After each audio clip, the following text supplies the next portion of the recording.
The applause was deafening, but his words shattered me. My successor isn't Elena. It's Zach, my son-in-law. I froze, smile carved thin.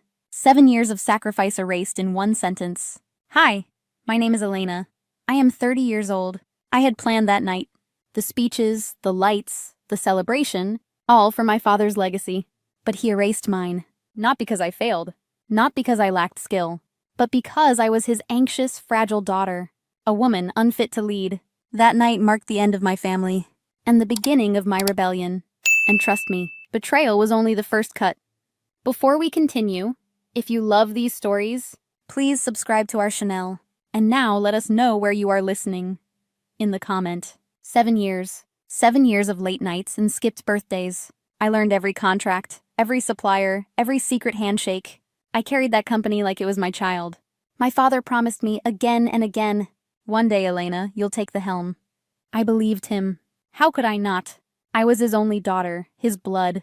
But everything shifted the night he saw my prescription bottle. Little white pills meant to steady my anxious heart. He didn't ask questions. He didn't listen. He just looked at me with disgust. "A leader can't be weak," he said. "Especially not a woman." The words carved deeper than any knife. I wanted to scream that anxiety didn't define me, that countless executives battle demons unseen and still succeed. But he didn't care. In his eyes, I was broken, less than Zach, less than a man. My sister didn't defend me. Instead, she smirked. "Dad's right. Men handle stress better. Zach will protect the company." Her words slammed the door shut. I wasn't just denied a title. I was erased as family. Do you know the sound of your own worth collapsing? It's silent. No one hears it but you. That night, I clapped for Zach. I smiled for photos. But inside, I buried a coffin. The death of trust, the death of belonging.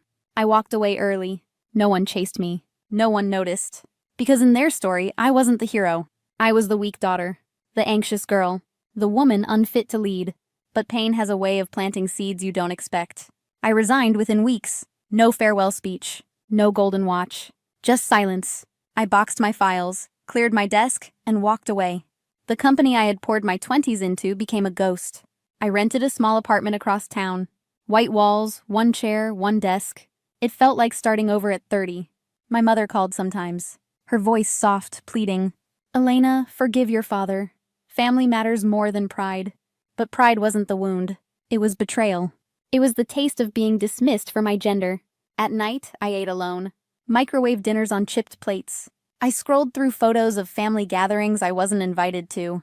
Birthdays, anniversaries, barbecues. All smiles, no trace of me. It burned. Not just being excluded, but knowing they never missed me. I drowned in therapy notes and self-help journals. Some days I woke shaking. Some nights I barely slept. Yet in that silence, something shifted. I started a new job at a biotech firm. Entry level, no prestige. But clean. Honest. My boss noticed my work ethic. "You don't miss a detail," he said. For the first time in years, someone saw me. The anxiety didn't vanish. It never does. But I learned to live with it. To breathe through the storms. Slowly, my confidence grew. Project by project, I rebuilt myself. I earned respect without my father's name. Meanwhile, I kept my distance from family. No calls, no visits. Except my mother, once a month, coffee in a quiet cafe. She tried to convince me to return. I shook my head every time. "You can't glue back shattered glass," I told her. But alone in my apartment, I sometimes missed them. Memories of my sister and I laughing as kids haunted me. I wondered if betrayal always erases love, or if scars can coexist with longing. 2 years passed this way. 2 years of building a life they never saw. 2 years of silence heavy enough to choke me. Sometimes I stared at the ceiling until dawn, wondering if weakness really defined me. I replayed Dad's words in my head. Too fragile, not fit, just a woman. They echoed like a curse, chaining me to a past I couldn't escape. But therapy taught me something. That broken bones heal stronger. That cracks let the light in. So I worked harder. I pushed through panic. I built a life no one could steal again. And still, the silence from my family roared louder than any crowd. And then the call came. My phone buzzed, her name flashing. Mom's voice cracked. "Elena, you need to come. It's Zach. He's been arrested." Fraud. Tax evasion. Federal investigation. The golden son-in-law exposed as a criminal. For a moment, I just stared at the wall. My family, the ones who cast me aside, were finally unraveling. And for the first time, they came crawling back to me. The news spread fast. Zach in handcuffs, cameras flashing, headlines screaming, fraud. I watched it from my apartment, coffee gone cold in my hands. For years, he'd been their golden boy. Now he was a criminal. My phone rang again. Mom's voice trembled. "Elena, please, your father, he needs you." I stayed silent. Her words tumbled like broken glass. "He's under investigation too. They're questioning past leadership. They might indict him." I felt my chest tighten. Not from panic, from rage. The same man who called me weak. The same man who said women couldn't lead. Now begging for the daughter he disowned. I almost laughed, but her voice cracked again. "Elena, we can't survive this without you." I asked the question burning my throat. "Did he ask you to call me?" Silence. Then, "He wanted to, but pride stopped him." Of course. Even now, his ego towered higher than his shame. I remembered the night he chose Zach. The applause. The betrayal. The way my sister smirked. And now that same sister showed up at my door. Tears streaked her face. "Elena, please, you have to help Zach." I opened the door halfway. "You defended him over me. Remember that?" Her lips quivered. "I thought you were overreacting. I was wrong. Please, Zach didn't mean harm. He's facing prison." Her desperation clawed at me. She clutched my arm like I was her last hope. But my blood ran cold. "You only come when you need me," I said. "Not when I was drowning. Not when Dad shattered me." She broke down, sobbing. "Elena, he's my husband. If you love me at all..." That cut deep. Because I did love her. Or at least the sister I used to have. But love doesn't erase betrayal. And betrayal doesn't fade with tears. I shut the door. Her cries echoed down the hall. I slid to the floor, shaking. Every sound pierced me. Her footsteps retreating. Her muffled sobs fading down the stairs. I pressed my palms to my face, gasping. Memories flooded back. Her laughter. Our childhood secrets. Nights whispering under blankets. And now this. Her begging through tears for a man who replaced me. Guilt tugged at me. But then I remembered the silence. The years I reached out. And no one answered. I remembered Dad's words.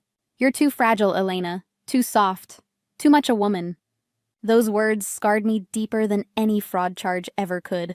So I sat in the dark, letting the storm pass, choosing not to move.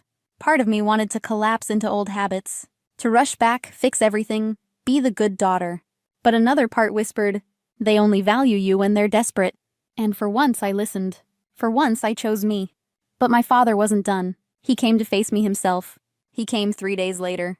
Not with lawyers, not with papers, but with silence. I heard the knock. Slow, heavy, almost pleading. When I opened the door, there he was. My father. The man who built an empire. The man who broke me. "Elena," he said, voice rough. "I owe you more than explanations. I owe you the truth." I crossed my arms. 2 years of anger shielded me. Truth or excuses? He winced. I thought strength meant rejecting weakness. I thought women couldn't bear the weight I carried. His words churned my stomach. Finally, the mask dropped. The sexism I'd always felt, laid bare. "You destroyed me," I said. "You didn't just pass me over. You told me I was less, because I'm a woman." He flinched, but didn't deny it. I was wrong, terribly wrong. The silence between us burned hotter than fire. Years of pain spilled out. "I bled for that company. I gave you everything. And you crowned a man who barely knew the doors." He lowered his head. "Zach fooled us all. But you, I see now. You were stronger than I admitted." My laugh was bitter. "Now you see me? Only because your golden boy rots in a cell?" His eyes watered. I had never seen him cry. "Elena, I can't change the past. But I beg you, don't abandon us now." I stepped closer, voice sharp. "You abandoned me first. You silenced me. You branded me fragile when I was fighting to survive." He whispered, "I was afraid. Afraid you'd crumble under pressure. Afraid my legacy would vanish. And instead," I shot back, "you handed it to a fraud." Silence again. The weight of truth crushing both of us. Finally, I said what I had carried for years. "I don't exist to rescue you. I don't exist to save the empire that broke me." He swallowed hard. "I came not to beg, but to apologize." I stared at him, searching for cracks of sincerity. Was this remorse or desperation? My chest ached. I wanted to believe him. But trust isn't rebuilt in a single night. "You want forgiveness?" I said coldly. "Then wait." Because healing doesn't arrive on command. He nodded. I'll wait as long as it takes. For the first time, I saw him not as invincible, but as small, fragile human. And somehow, that scared me more. Because if he could break, then maybe I had always been stronger than him. And maybe his empire had survived not because he was unshakable, but because I held it together all along. The choice was mine now, to forgive, or to finally walk away. He left that night with nothing but my silence. For hours I sat in the dark, heart pounding like a drum. Apology, a word I had craved for years. Yet now that I had it, I felt strangely hollow. Could I forgive him? Could I bury the pain of sexism, betrayal, dismissal? Or would forgiveness be another cage, another form of silence? The next morning, I walked by the river. Cold air stung my face, but it cleared my mind. Forgiveness wasn't for him. It was for me. Not to erase what he did, but to free myself from carrying it forever. I met my mother later that week. Her hands shook when she held mine. "I'm sorry too, Elena," she whispered. "For not defending you, for letting him treat you that way." Her words warmed me, but scars don't vanish overnight. "I'll think about it," I told her. And I meant it. Because healing isn't a single decision. It's 1,000 small choices, every day. I still don't know if I'll take over the company. I don't know if I'll ever fully forgive my father. But I know this. I'm no longer defined by his judgment. I'm not fragile. I'm not weak. I'm Elena Hain, and I survived the storm. If I forgive, it will be on my terms. If I lead, it will be because I choose to. No one else gets to decide my worth again. For years, I believed his lie. That I was too soft, too anxious, too much a woman. Now I know the truth. Strength isn't the absence of fear. It's standing anyway. I stood, and I'm still standing. Have you ever faced something like this? Tell me in the comments. And if you've been through it, you're not alone. The rain hammered against my windows, turning the streets of Maple Hollow into silver rivers. I was curled up on my thrift store couch, laptop balanced on my knees, tweaking a client's website while sipping lukewarm coffee. Nights like this made me grateful for my quiet life, a life far from the Calloway family drama I'd escaped 4 years ago. Then came the knock. It wasn't tentative or polite. It was quick, urgent, almost swallowed by the rumble of thunder. I set the laptop aside and padded to the door, expecting maybe a neighbor with a blown fuse or a lost delivery driver. Instead, when I pulled the door open, the storm poured in along with the sight that made my stomach drop. A baby carrier sat on the porch, rainwater pooling beneath it. Inside, swaddled in a damp blanket, was a tiny baby, her dark eyes locked on mine as if she'd been waiting. My pulse thudded in my ears. The wind tore at a piece of paper tucked under the blanket, nearly sending it skittering away. I caught it with trembling fingers. The handwriting was instantly familiar sharp. Impatient strokes. "Gareth's. We can't do this. She's yours now." Below his name was Leona's, written in a neater, more deliberate hand. My brother and his wife. For a moment, I just stood there, the storm soaking my sweater, trying to process the absurdity. The Calloways didn't do unplanned. They curated their lives like magazine spreads. And Gareth. He was always the golden son until he married Leona and their fights became public. The baby made a soft, breathy sound. It jolted me out of my daze. I scooped up the carrier, shutting the door against the weather. My tiny living room felt even smaller with the sudden weight of her presence. She wasn't crying, just watching me, measuring me. I pressed a hand to my forehead. I didn't have a crib, formula, diapers, nothing. But I had this child now, and in the echo of the storm outside. That felt like the only fact that mattered. I set the carrier on the couch and stared at my phone, already knowing who I'd call first, even if I dreaded hearing her voice. I stared at the carrier on my couch, the baby's steady gaze never leaving mine. My hands moved on instinct, reaching for my phone, scrolling to the number I'd sworn I'd never call unless it was life or death. This felt like both. Margot answered on the second ring, her voice clipped, as if I'd interrupted something important. "Sabine, do you know what time it is? Mom, Gareth, and Leona..." They left a baby on my porch. Their baby. There's a note. Silence. Then, a sharp inhale. She's your burden now.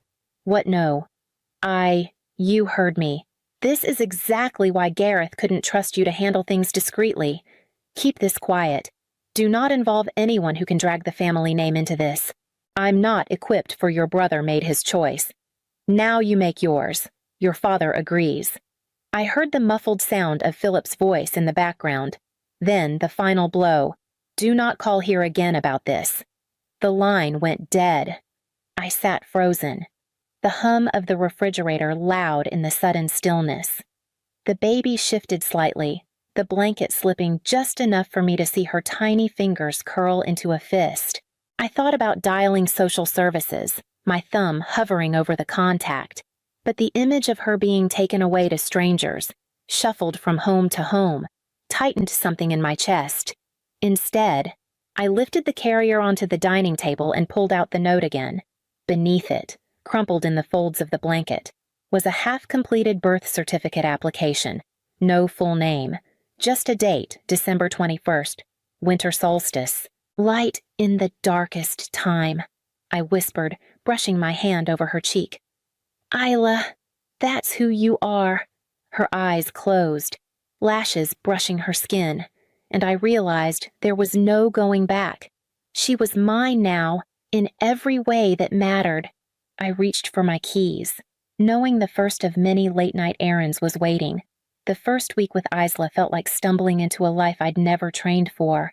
My days blurred into a cycle of bottle prep, diaper changes, and bleary-eyed searches for answers on parenting forums at 3 a.m.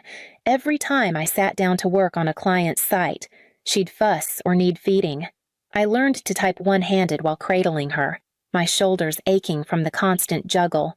The part-time marketing job I'd taken to steady my income was less forgiving after calling in sick twice in the first month. My manager's tone turned clipped. The third time, she didn't bother hiding her frustration. We need reliability. Sabine, I'm sorry, but we have to let you go. I hung up before my voice could crack, staring at the empty coffee cup beside the laptop that now represented my only source of income. So I doubled down on freelance work. I took late-night design gigs, editing logos while Isla slept in her second-hand crib pushed up against my desk. My savings dwindled, but each morning I woke to her quiet coo or the way she kicked her blanket off and grinned at me, and somehow it felt worth the exhaustion. By month 3, I'd found a rhythm. I could rock her with my foot while tweaking code, warm a bottle with one hand while answering client emails with the other. The chaos didn't disappear, but it became ours. Still, in the quiet moments, I couldn't forget the night she arrived. I kept the note Gareth had written, the incomplete birth form, and every voicemail or email from him and Leona since. I labeled the folder Isla, important, and stored both the physical papers in a locked desk drawer and scanned copies on a password-protected drive, just in case, because if my family had taught me anything, it was that the past had a way of knocking on your door when you least expected it, and when it did, I intended to be ready. 10 years can pass in a blink when each day is filled with school drop-offs, art projects taped to the fridge, and evenings spent listening to a child chatter about the colors she mixed in art class. Isla had grown from that silent bundle in a damp blanket into a whirlwind of paint-splattered jeans, quick wit, and boundless curiosity. It was a Saturday morning in early spring, and the kitchen smelled faintly of pancakes and acrylic paint. Isla was at her friend Marin's house for a weekend sleepover, giving me a rare, quiet morning to sort through client files. That peace shattered with a knock at the door, loud, insistent, nothing like the tentative taps of a neighbor. The moment I opened the door, my breath caught. Gareth stood there, older but still carrying himself like the world owed him a smile. Beside him, Leona in a tailored coat and flawless hair, her expression polished and cool. Behind them, my parents, Philip stiff as a board, Margot's eyes sharp and appraising and at the edge, a man in a gray suit clutching a leather briefcase. Sabine, Gareth said smoothly. as if we'd just run into each other at the grocery store. We need to talk about our daughter. My fingers tightened on the edge of the door. Your daughter. You mean the child you left on my doorstep in the middle of a storm? Leona's smile didn't falter. We believe it's time to discuss custody arrangements. The man in the suit stepped forward. Ronald Drake, representing Gareth and Leona Calloway. We'd like to resolve this civilly. I planted my foot behind the door, keeping it from opening farther. You're not coming in. Leona's tone turned honeyed. Sabine, let's be adults about this. I pulled my phone from my pocket and scrolled to a number I hadn't used in months. I am being an adult, I said. Pressing call, and I'm making sure you don't get the chance to twist this. Connor Hale answered on the second ring, his calm voice instantly steadying me. What's going on? They're here, I said, eyes locked on Gareth's. And they're not leaving without a fight. Connor arrived in less than 15 minutes, his Navy sedan pulling into the driveway just as Gareth's lawyer started to speak again. Without waiting for an invitation, Connor stepped inside, brushing past Ronald Drake with the kind of quiet authority that made people move. I'm Connor Hale, he said, setting his briefcase on my coffee table. I represent Ms. Calloway. Whatever you have to say. You'll say to both of us. Drake's lips pressed into a thin line, but he slid a neat stack of papers across the table. My clients are seeking full custody of their biological daughter. The claim is based on alienation and withholding family contact over the past decade. We also have evidence of refusal to facilitate communication. I almost laughed sharp and humorless. Communication. The only thing they've sent in 10 years were 2 birthday cards with no return address and a Christmas card that arrived in March. Sabine, Connor murmured, his voice low. A warning to keep my temper in check. He flipped through the paperwork, his expression unreadable. Noted. We'll be responding in due course. Margot shifted in her seat, her pearl necklace catching the light. We all know this situation was never meant to be permanent. It's time she's brought back into the family where she belongs. I stood, crossed to my desk, and unlocked the bottom drawer. The steel clink of the key in the lock felt deliberate, final. I returned with a thick manila folder, edges worn from years of being handled but never opened without purpose. I set it in front of Connor. This, I said, my eyes on Gareth, is every note, voicemail, and email I've received from you or Leona since the night you left her. Every gap in your so-called attempts to reach out, and every time you or anyone in this family made it clear Isla was a problem to be hidden, not a person to be loved. Leona's perfect composure faltered for just a moment. Gareth looked away. Connor rested a hand on the folder. This will be sufficient for now. I strongly suggest we end this meeting before it escalates further. Drake hesitated, then began packing up the documents. We'll see you in court. When the door finally closed behind them, the air felt heavier. Charged. Connor stayed seated, his hand still on the folder as if anchoring it to the table. They're not bluffing. Sabine, he said quietly. And neither can we. Connor called the next afternoon, his voice brisk. I've looped in Elena Vargas. She's sharp, discreet, and very good at finding the truth people don't want found. 2 days later, we met in Connor's office.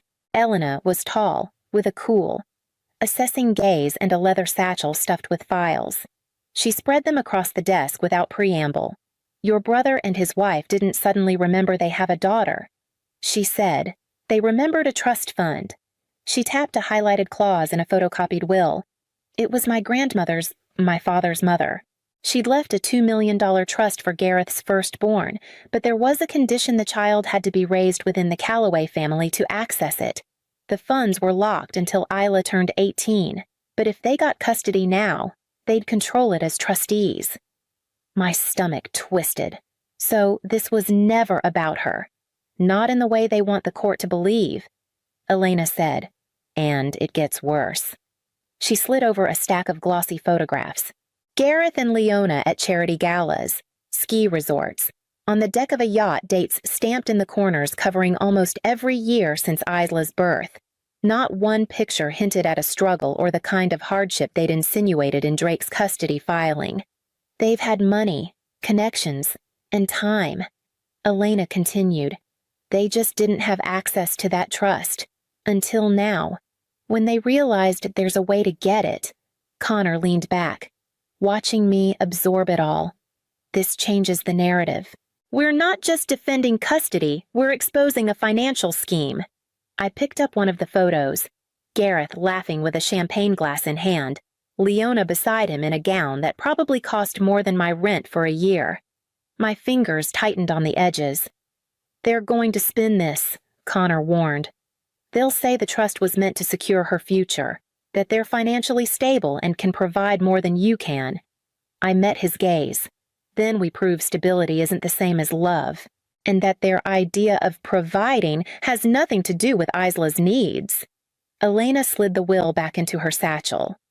Good, because they're not going to play nice from here on out. Elena didn't waste time.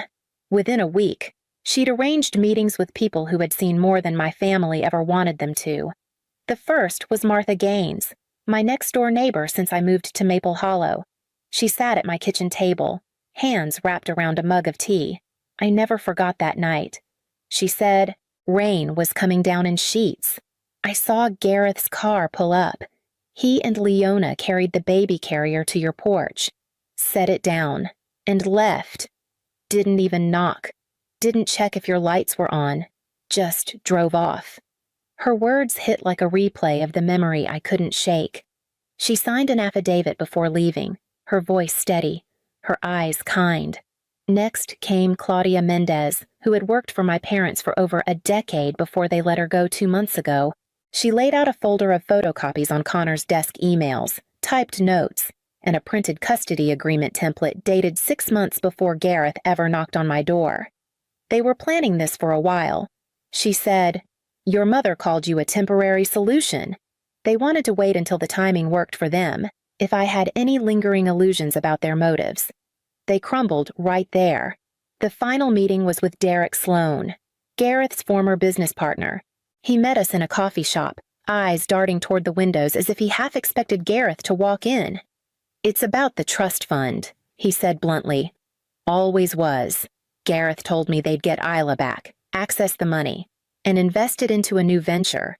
Leona didn't even pretend it was about family. He agreed to testify if needed, his voice low but resolute. She deserves better than to be their payday. By the end of the week, I had more truth in my corner than I'd ever expected truth from people who had no obligation to me, yet still stepped forward. The courtroom smelled faintly of old wood and tension. Gareth and Leona sat at the petitioner's table, dressed as if for a magazine spread, he in a tailored navy suit, she in a pale blue dress that whispered respectable mother. Their smiles were calculated, their posture perfect. When our case was called, Connor rose first, setting the thick, worn manila folder on the evidence table. "Your Honor," he said, his voice steady, "this contains a decade of documented abandonment." The judge opened the file. On top was the note Gareth had left with Isla's carrier, the ink smudged from rain. Beneath it, printed transcripts of voicemails, Gareth's voice promising to send money next month, Leona's saying she needed space before she could take the baby back. Email threads followed, each one damning in its absence of follow-through. Martha Gaines testified first, her voice firm as she described watching Gareth and Leona drive away that stormy night. Claudia Mendez took the stand next, producing documents that showed custody plans had been in motion months before their visit. Finally, Connor played a recording. Derek Sloan's voice came through the speakers. Unmistakable. "It's about the trust fund. $2 million. Get the kid. Get the money." A ripple moved through the gallery. I stood when Connor nodded to me. Walking toward the witness stand, I turned to face Gareth and Leona. "What's Isla's favorite color?" Silence. "What is she allergic to?"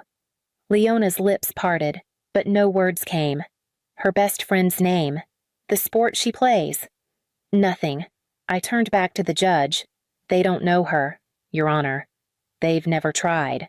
The judge's decision came swift and sharp. Case dismissed with prejudice. An investigation into the trust fund would begin immediately. A restraining order was issued, forbidding any contact outside legal channels. As the gavel fell, I felt the weight in my chest loosen for the first time in months. Within a week, the headlines were everywhere. $2 million trust fund at center of custody battle. Photos of Gareth and Leona at galas were splashed across news sites, alongside court transcripts that made their motives plain. The Calloway name, once polished to a gleam, was now synonymous with greed. Gareth and Leona disappeared quietly, their social media accounts wiped, their house put on the market. My parents issued no statements, retreating from their clubs and luncheons as if the world had turned its back on them. For once, they seemed to understand what silence felt like. Life in Maple Hollow returned to its slower rhythm.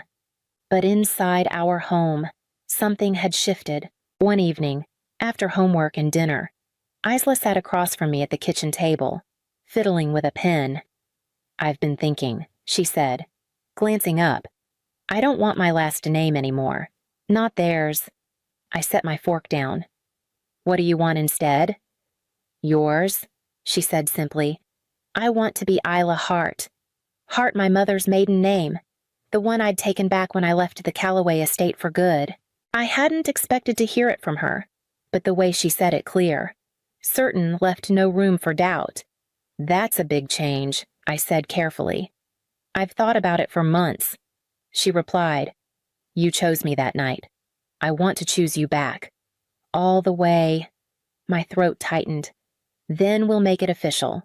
Her smile was small but sure. "Good, because I've already been practicing my signature." She slid a sheet of notebook paper across the table, her new name written over and over in her careful hand. I traced a fingertip over the letters, already planning the first step we'd take tomorrow. The next morning, we sat side by side in Connor's office, a neat stack of adoption forms between us. Isla leaned forward, reading each page as though it were a contract for the life she'd been waiting for. Connor walked us through the process petitions, hearings, the judge's signature, but my focus stayed on her, steady, eager expression. Filling in the blanks felt almost ceremonial. Every pen stroke, every date and signature anchored the life we had already been living. By the time we left, the first step was official, and Isla clutched her copy of the paperwork like it was treasure. That night, the house was quiet except for the ticking of the wall clock. Isla padded into the living room in her pajamas, curling up beside me on the couch. She rested her head on my shoulder for a moment before speaking. "You'll always stay." "Right." I turned to look at her. Her eyes were steady, but I could see the shadow of every doubt she'd been made to carry. "Always." I said, "The universe got it right the first time." She exhaled softly, as if something heavy had finally been set down, and tucked her feet under the blanket. I wrapped an arm around her, feeling the simple weight of belonging settle between us, long after she'd fallen asleep against me. I stayed there, listening to her slow breathing. I thought about that night in the rain, about every fight, every moment we'd had to prove that love wasn't a performance, it was a choice made again and again. Family wasn't just the people you were born to, it was the ones who showed up, stayed, and built something worth holding on to. And we had chosen each other, forever. I grew up in Fairfield Hills, Connecticut, where lawns were trimmed to perfection and success was measured in college pennants and country club memberships. My mother, Eleanor Calloway, had once been a society columnist, the kind of woman who could make or break reputations with a single paragraph. She carried herself like she was still on deadline, scanning every room for imperfections, especially if those imperfections were me. My sister, Victoria, was everything my mother had ever wanted in a daughter. She graduated from Yale Law, clerked for a federal judge, and was on track to make partner before 30. At every holiday dinner, there was a new headline about her, sometimes literally, because Mother clipped the articles and framed them on the dining room wall. I was the afterthought at those gatherings, seated at the far end of the table next to the younger cousins, fielding questions about how school was going even after I'd dropped out. When I said I was building websites for small businesses, someone would chuckle and call it cute, like I was selling lemonade on the corner. Victoria would glance at me with a patient smile, the kind reserved for someone you expect will eventually grow out of their silly phase. From the time I was 12, I knew I didn't want the life they were pushing. I'd rather take apart an old computer than dress for a networking luncheon. I loved the puzzle of code, the thrill of seeing something I built work for the first time. My mother called it playing around. My father, less subtle, asked if I planned to keep tinkering with gadgets until I was 40, by the time I was in my early 20s. The gap between us was more than taste. It was a fault line. They measured worth in degrees and titles. I measured it in ideas and the freedom to chase them. Still, I kept trying to be polite, to fit into their world without fully disappearing into it. That illusion finally shattered one Sunday evening. At a dinner I'll never forget, when the space between us became impossible to ignore.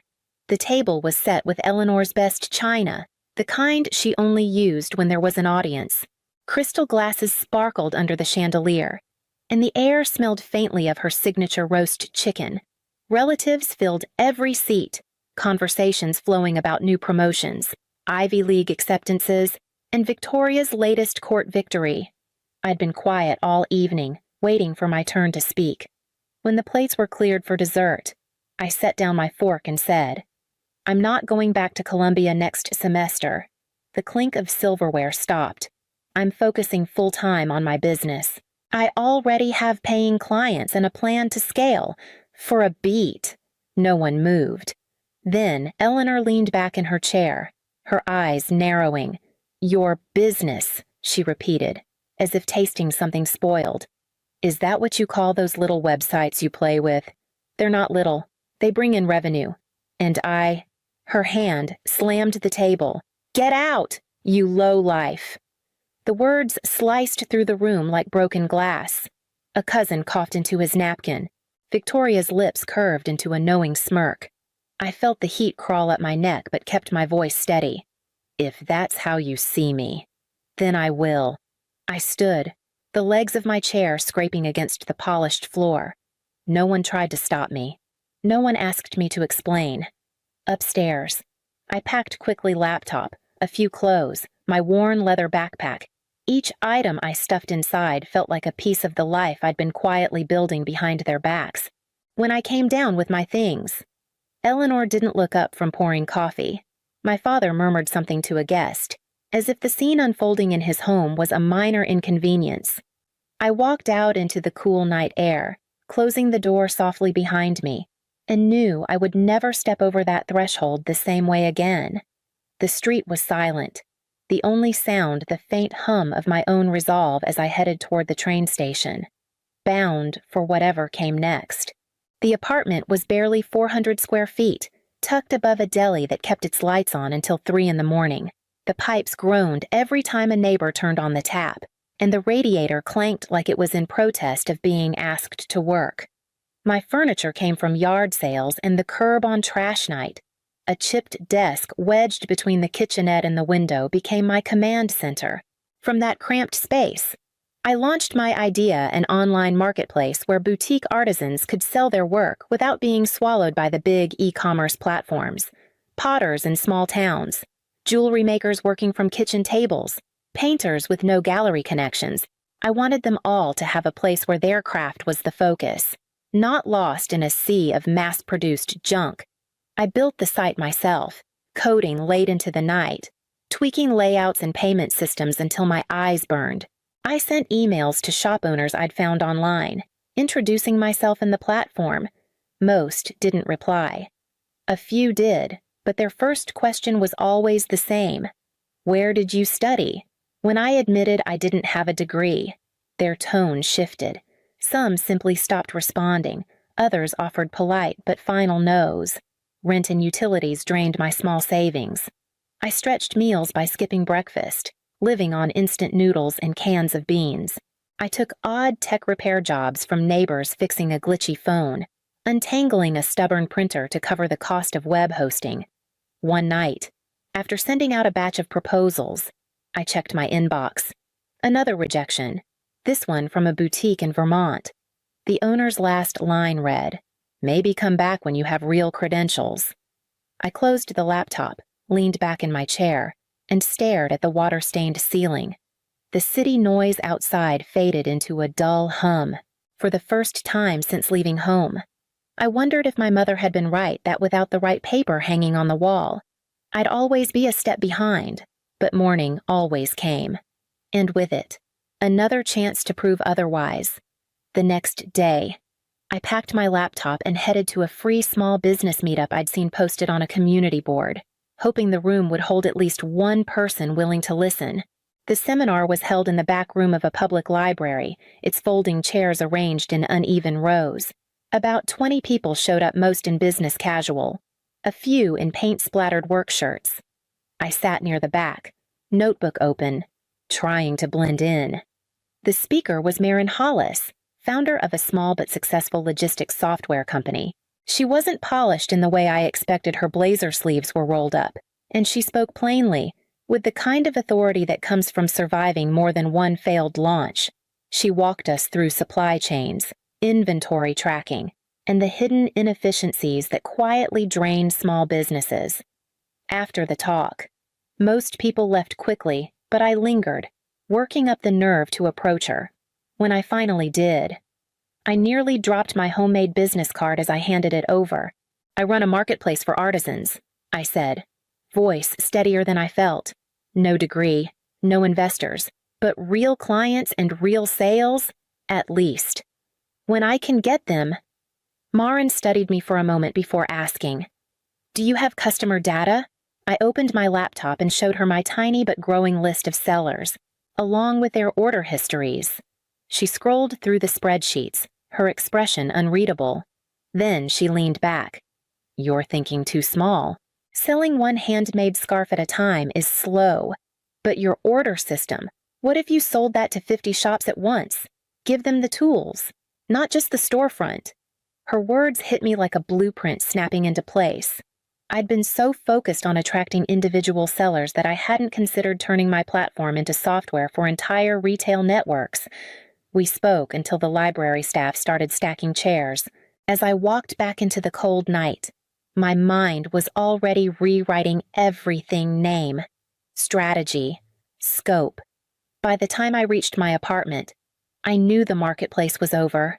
The real business was about to begin. The pivot wasn't easy. I stripped my old marketplace down to its skeleton and rebuilt it as a cloud-based inventory and order management system designed specifically for artisan retailers. I spent weeks learning new frameworks, designing a cleaner dashboard, and integrating shipping APIs so store owners could track products from workshop to showroom. Days bled into nights. My cold call spreadsheet grew to over 200 names: boutique chains, regional cooperatives, specialty furniture stores. Most ended with polite rejections or no response at all. But one morning, an email landed in my inbox from the operations director of Eastwood and Pine, a New England-based artisan furniture chain with 14 locations. They were looking for a new system and wanted a demo. I barely slept that week. By Friday, I had a live demo loaded with their product categories, sample sales reports, and automated reorder alerts. The call lasted 45 minutes, but when it ended, the director said, "We've been searching for something like this for years. Send over the proposal." The contract came in at $500,000 half up front. When I saw the signed agreement, I just stared at it for a long moment, my hands still on the keyboard, as if moving too quickly might make it disappear. Then came the real work. For 2 months, I pushed harder than I ever had, coordinating remotely with their managers, customizing features for each location, triple-checking every integration. I ate at my desk, worked through weekends, and sometimes fell asleep with code still open on the screen. The rollout went live on schedule. No crashes, no data losses. Within weeks, their regional managers were reporting faster turnarounds and cleaner inventory counts. Eastwood and Pine's owner sent me a handwritten thank you card, a small thing, but it felt like validation in ink. Not long after, They referred me to 2 other high-end retailers. Those introductions turned into meetings, and the meetings into new contracts. The revenue was more than I'd ever imagined when I was sitting in my cramped apartment building websites for single sellers. It was clear I couldn't do it all alone anymore. I hired 2 developers and a project coordinator people as precise and driven as I was. For the first time, I had a team, and together, we were building something that could outgrow every limit I'd once thought I had. The contracts kept coming, and so did the numbers in my bank account. What had once been a few $1,000s a year was now more than I'd ever thought possible, but I kept my lifestyle the same. I still lived in the same modest apartment, still wore the same worn boots to client meetings, still drove a car with more miles than I cared to admit. The less my family suspected, the better. It wasn't about fear, it was about control. I didn't want my success to become another thing they could twist into something ugly. So when I decided to help them, I made sure it was in ways they could never trace back to me. I learned from a contact in town that my parents were months behind on their mortgage, within a week. An anonymous educational foundation began covering their payments. They received a letter from the bank praising their contributions to local education as the reason for the assistance. My father told neighbors a benefactor had recognized his years of service. My mother called it divine timing. When my mother's thyroid condition worsened and the insurance wouldn't cover certain treatments, a private health trust appeared out of nowhere to pay for them in full. She never questioned it, only said she was grateful for the kindness of strangers. Victoria's children were next. She had enrolled them in an elite private school but balked when she saw the tuition bill. That fall, both children received academic enrichment grants from a regional foundation, covering their fees in full. She posted online about how blessed she felt to be supported by people who valued education. Through it all, they never stopped treating me as the dropout who had chosen the wrong path. At holiday dinners, they still compared me unfavorably to Victoria, still hinted I should think about finishing my degree. I smiled, nodded, and said nothing, but every time they praised their mysterious benefactors, I kept my eyes down and my voice steady, hiding the truth in plain sight. I told myself it was enough to know I was helping, even if they would never thank me. That illusion didn't last forever. One holiday, it shattered. The table was set as if nothing had changed, silver polished. Wine glasses lined up like soldiers, my mother's roast turkey placed at the center. I'd been invited like any other year, though I suspected it was more obligation than welcome. This time, I didn't come empty-handed. In my bag was a folder thick with documents, bank transfer records, trust agreements, company valuations, everything they'd never cared to ask about. Dinner began the way it always did, my mother reciting a toast to family. My father following with a speech praising Victoria's accomplishments, the children's test scores, and how blessed they were to have such shining examples under one roof. My name didn't come up once when the turkey was carved and plates were passed. I placed the folder on the table between the cranberry sauce and the rolls. "I think it's time you know the truth," I said. My father frowned as I slid the first document toward them, a valuation report placing my company's worth at $48 million. Next came statements showing mortgage payments from the so-called educational foundation, health bills paid by a private trust, tuition grants for Victoria's children. My mother's eyes narrowed. "Where did you get these? They're mine," I said evenly. "The foundation, the trust, the grants, they've all been me. For years." Victoria let out a short laugh. "So? What, you play with code at home and suddenly you're a millionaire?" "I built a company that serves clients across the country," I replied, my voice steady. "I've been supporting you all quietly because I didn't want gratitude, just respect."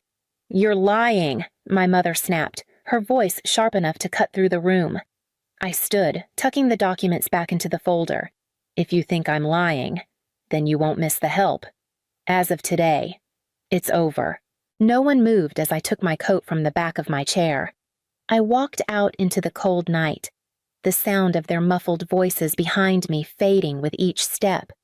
By the next morning, I'd already booked the movers. My new address would be high above the streets of Manhattan. far from this table and everything it stood for. The movers arrived at dawn, their footsteps echoing through the near-empty halls of my apartment. By mid-morning, the last box was sealed, and I was on my way to Manhattan. The penthouse keys felt heavy in my hand, not because of their weight, but because of what they represented: years of quiet work, of swallowing my pride, of building something they said I never could. When I stepped inside, the space opened before me like a horizon. Floor-to-ceiling windows wrapped around the living room, the skyline sprawling in every direction. The Hudson shimmered in the distance, a ribbon of light cutting through the city.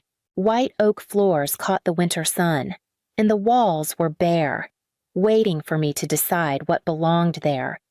That first night, I stood barefoot by the glass, the city lights below flickering like a constellation I could finally name as my own. I'd signed the closing papers months ago, but until now, this place had been just a property. Today, it became a home.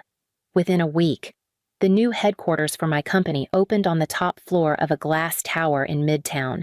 The office was sleek, bright, and designed for collaboration, with conference rooms named after the small towns where my earliest clients had come from, for the first time. My name was on the door, not hidden in an LLC, not buried under a shell company. I attended my first industry gala that month, shaking hands with executives, founders, and investors who had only known my work by reputation. No one asked about my education.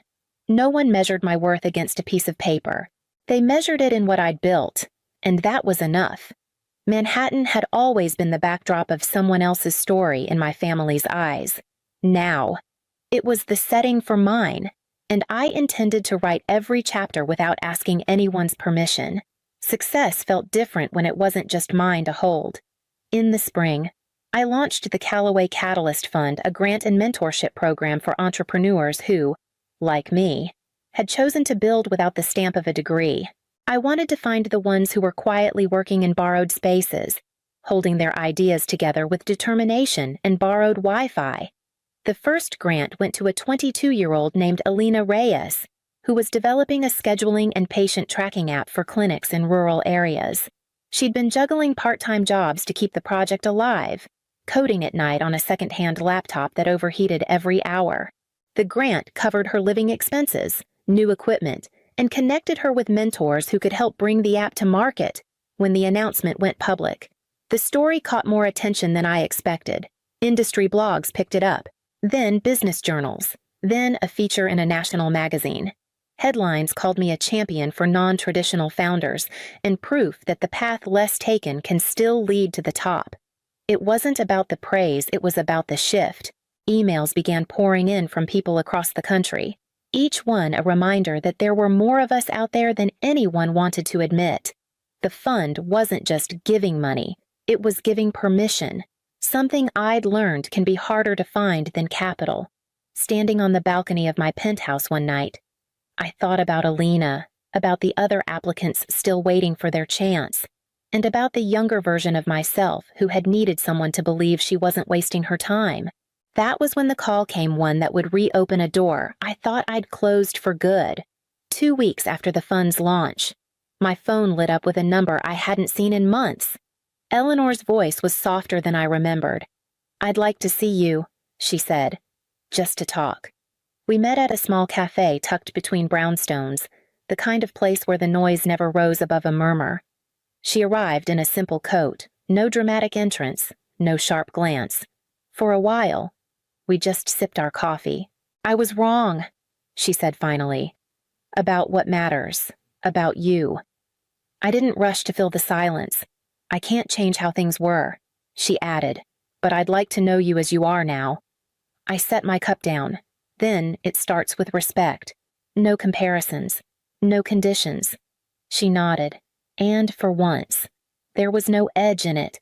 We parted without promises, but also without the weight of old resentments dragging behind us. That weekend, I hosted a dinner on my rooftop. String lights swayed in the evening breeze, the city humming below. My team laughed around the long table, and the first grant recipients shared updates on their projects. Plates passed, glasses clinked, stories overlapped. As I looked around, I realized this was my family chosen, not inherited, and in that moment, I knew I'd stopped living to earn a place at someone else's table. I had built my own.